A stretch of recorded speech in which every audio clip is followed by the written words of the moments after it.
બજારની વાતમાં આપનું સ્વાગત છે। હું છું પ્રીતિ દલાલ અને મારી સાથે આજે જોડાઈ રહ્યા છે मार्केट एक्सपर्ट सुनील सुब्रमण्यम। सुनील जी, बहुत स्वागत है आपका CNBC बाजार में। और नया फाइनेंशियल ईयर शुरू हो गया है और हमने जैसे देखा कि जो मार्केट का इकोनॉमिक्स है वो पूरा प्रेशर में है अभी, क्योंकि अनसर्टेनिटी बहुत है जो काफ़ी लंबे समय से प्रिवेल कर रही है जब से ट्रंप आए हैं और जब से टैरिफ की बात की है। अभी कल हमें पता चलेगा कि कैसे 2 अप्रैल को रादर पता चलेगा कि कैसे हम आगे बढ़ रहे हैं, कैसे रेसिप्रोकल टैरिफ्स आ रहे हैं। उन्होंने बोला है कि थोड़े कम भी हो सकते हैं रेसिप्रोकल टैरिफ्स, लेकिन हम देखेंगे क्योंकि वो स्टेटमेंट्स कभी भी चेंज हो सकता है। लेकिन मार्केट एक नर्वस हम देख रहे हैं। आप कैसे देख रहे हो, क्योंकि अभी आगे जाके हमको फोर्थ क्वार्टर के नंबर्स भी हमें दिखेंगे, वो एक एक पॉसिबिलिटी शायद लेके आ सकता है, जैसे हम एक्सपेक्ट कर रहे हैं कि अच्छे रिजल्ट्स होंगे। कैसे देखना चाहिए अभी मार्केट को? नहीं, अभी सावधान रहने का ज़रूरत है, क्योंकि डोमेस्टिकली कौन सी कंपनी की आउटलुक अच्छी रहेगी। देखिए, एक क्वार्टरली अर्निंग्स और दूसरी होती है गाइडेंस फॉर द ईयर। मेरा मानना है कि गाइडेंस बहुत इंपॉर्टेंट है। अर्निंग्स जो हो गया जनवरी फरवरी मार्च का, उसको छोड़ दीजिए। तो गाइडेंस में कौन सी कंपनी की ऑर्डर बुक कैसी है, क्या आउटलुक है, ये बहुत अहम चीज़ है। तो डोमेस्टिक फंड मैनेजर्स भी जिनके पास कैश पड़ा है, मगर हर कंपनी के जो इन्वेस्टर कॉल होती है अर्निंग्स के टाइम में, वो ध्यान से उसको पढ़ेंगे, फिर कॉम्पिटिटर का भी एनालाइज करेंगे, फिर डिसीजन मेकिंग मेरे ख्याल में टाइम लगेगा, बिकॉज सभी कंपनी के रिजल्ट्स जल्द से जल्द नहीं आ जाती है। तो मिड मई तक चलेगी ये earning season by and large major companies की आने के लिए। तो अनलेस आप एक कंपनी को स्टडी करें और उसकी कॉम्पिटिटर को स्टडी करें और दोनों क्या बता रहे हैं, इससे ही आप एक सेक्टर व्यू फॉर्म कर सकते हैं।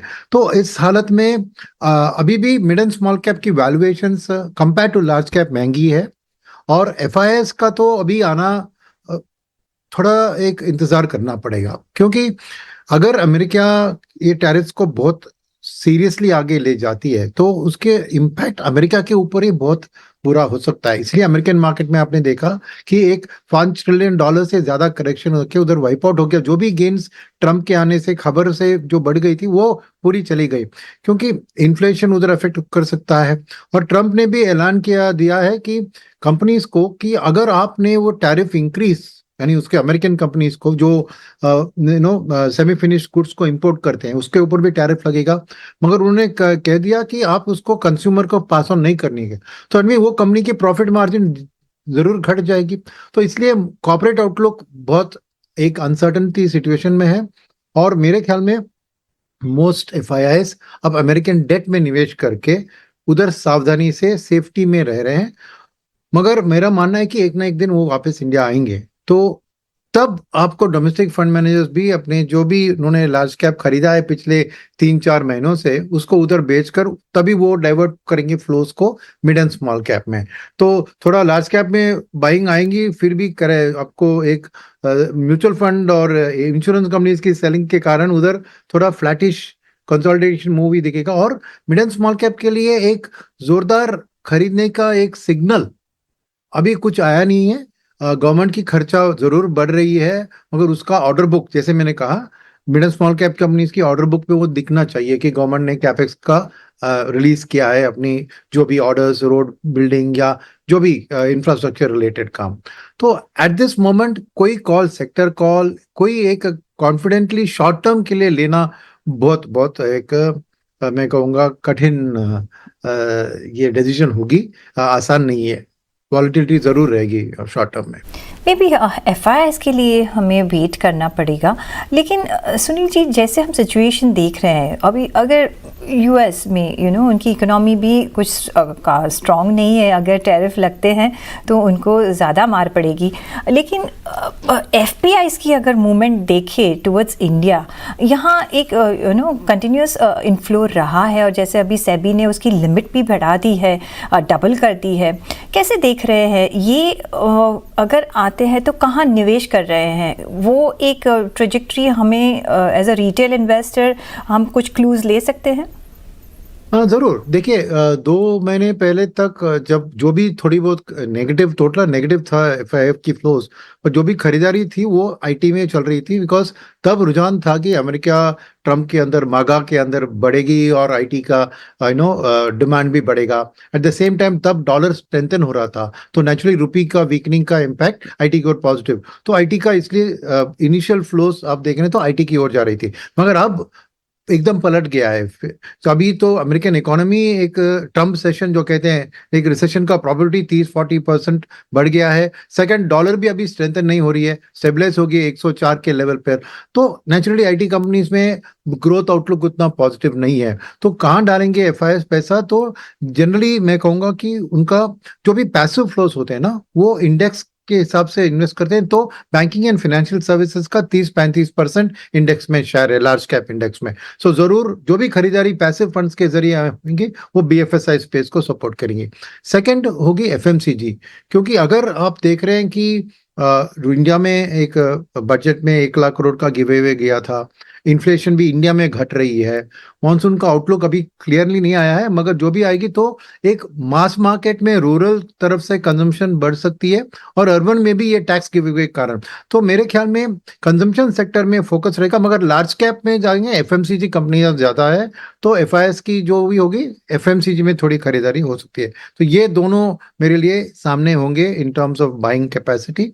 उसके अलावा फार्मा का भी सिचुएशन है कि डोमेस्टिक फार्मा अच्छी स्थिति में है, मगर एक्सपोर्ट ओरिएंटेशन में सेम आईटी के जो प्रॉब्लम्स है वो फार्मा को भी लग सकते हैं। तो मेरे ख्याल में एफआईएस का outlook banking and financial services और थोड़ी बहुत एफएमसीजी की ओर रहेगी। वहीं पे एक सेफ्टी जोन आपको शॉर्ट टर्म में दिखेगा, क्योंकि जो भी खरीदारी एफआईएस खरीदते हैं उधर होगा।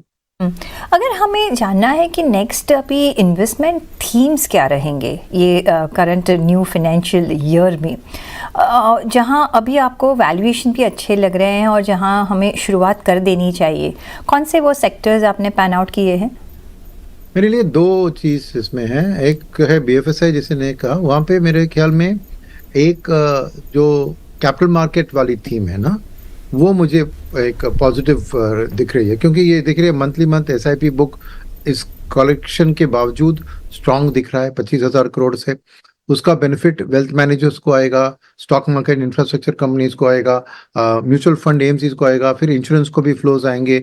फिर तो मेरे ख्याल में कैपिटल मार्केट स्पेस में ये जो 1 लाख करोड़ का गिव अवे है वो 3-4 तरीके से बढ़ सकता है। एक होगा एफएमसीजी की ओर, एक होगा सेविंग्स की ओर, और फिर दूसरा सेक्टर जहां पे मैं बेनिफिट देख रहा हूँ वो है डिस्क्रिशनरी कंजम्पशन। ये एक ब्रॉड थीम है, इसमें रियल एस्टेट भी आता है, ऑटो भी आता है और कंज्यूमर ड्यूरेबल्स भी आते हैं।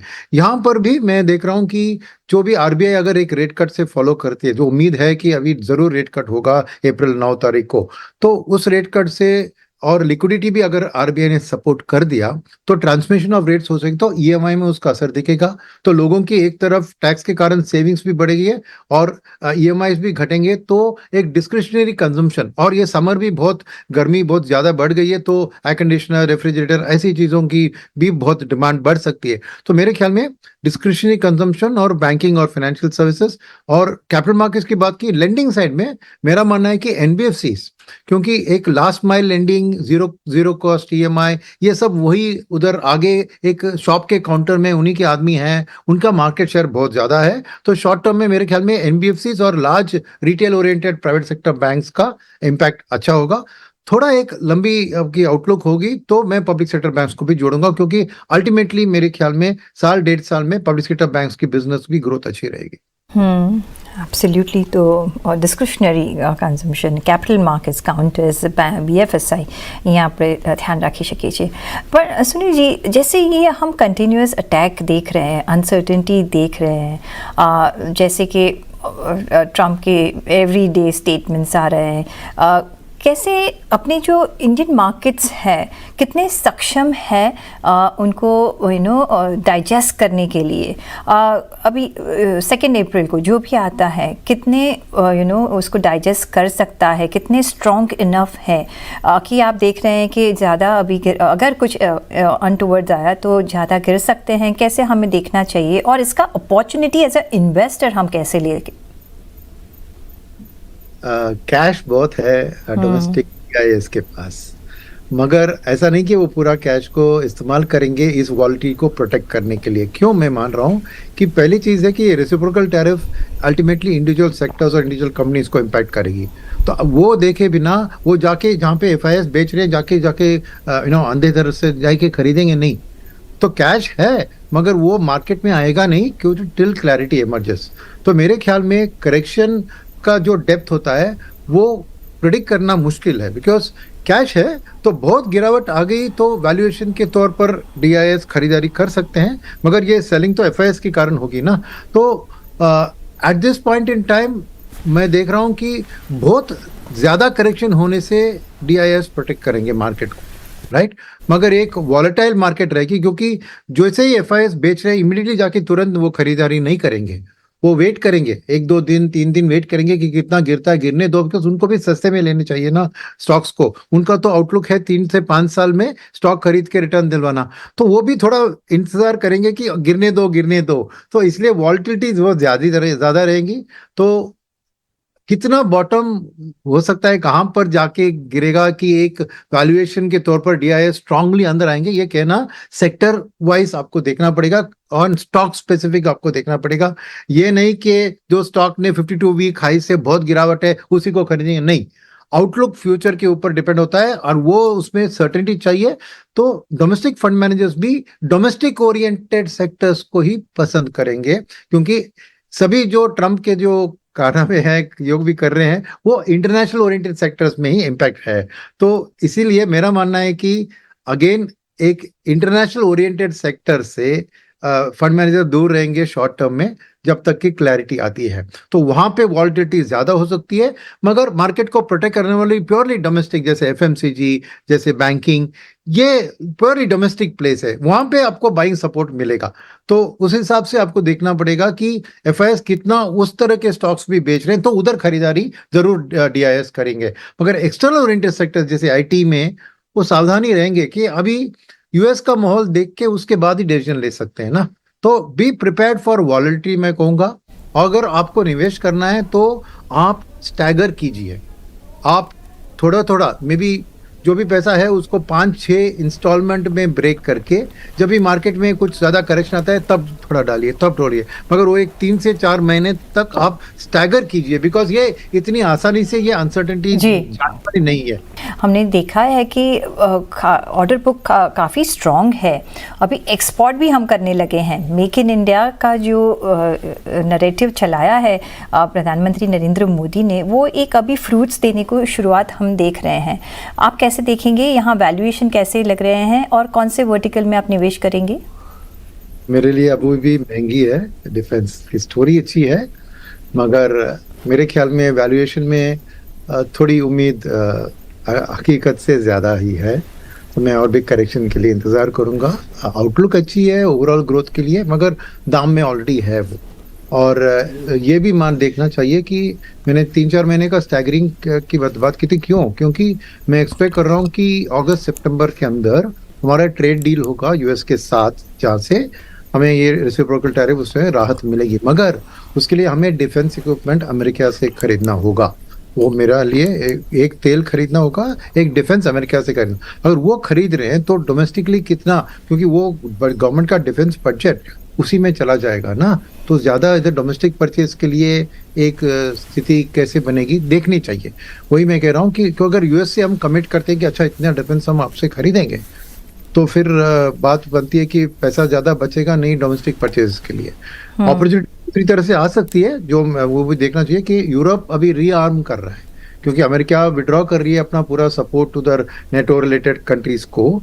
तो ईच कंट्री अभी उधर फ्रेश डिफेंस बजट बना रही है, मगर वो सब डिटेल्स अगर इंडिया एक्सपोर्ट उधर करती है यूरोप को तो अच्छी बात है, मगर अभी सब एक अनसर्टन माहौल में है। अभी जल्दबाजी करके, क्योंकि ऑलरेडी ये स्टॉक्स बहुत चल चुके हैं और ये करेक्शन जो हुआ है मेरे लिए अभी भी लगते हैं कि थोड़ी वैल्यूएशंस महंगी है, तो मैं अब तक उसमें निवेश नहीं करने के लिए तैयार हूँ।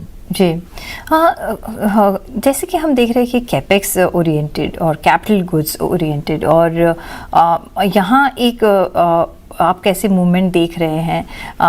अगर निवेश करना है तो यहाँ कहाँ कौन से एरिया में आप निवेश करोगे?